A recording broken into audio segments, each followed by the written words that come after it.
Do danes se je zgodilo le, da so popisani materiali v jami in izdelan načrt za sanacijo strani občine Kidričevo, ki pa ni popoln, saj ker občina nima pogleda v klasifikacije in analize posameznih materialov in ne more odločiti, kaj storiti z njimi.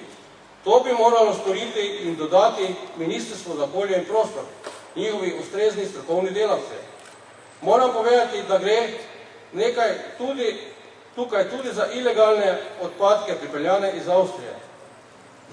Ali se strinjate, da novega predsednika Vlade Republike Slovenije pozovemo, da se prične izvajati sprejeti odlok o programu ukrepov za izvedbo sanacije deponije odpadnih gum v Lovrencu na Dravskem polju, ki ga je vlada že sprejela 17.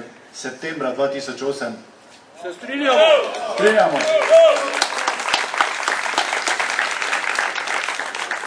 Ali se strinjate, da novega ministra za okolje in prostor pozovemo, da ob nastopu mandata prednostno obravnava problem deponije odpadnih gum v Lovrencu na Dravskem polju ter preveri ustreznost ukrepanja pristojnih uslužbencev Ministrstva za okolje in prostor na čelu z gospod Bernardo Podlipnik in inšpekcijskimi službami?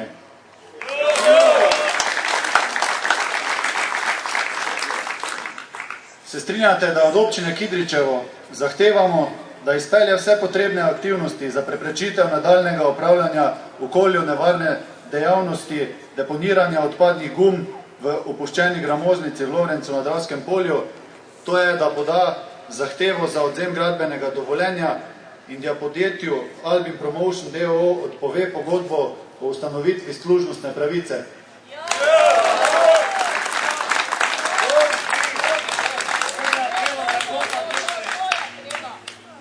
Ali se tudi strinjate, da od občine Kidričevo in od Agencije Republike Slovenije za okolje, ARSO, zahtevamo vzpostavitev stalnega monitoringa za preverjanje kakovosti podtalnice in zraka v bližini deponije odpadnih gum v Lovrencu na Dravskem polju?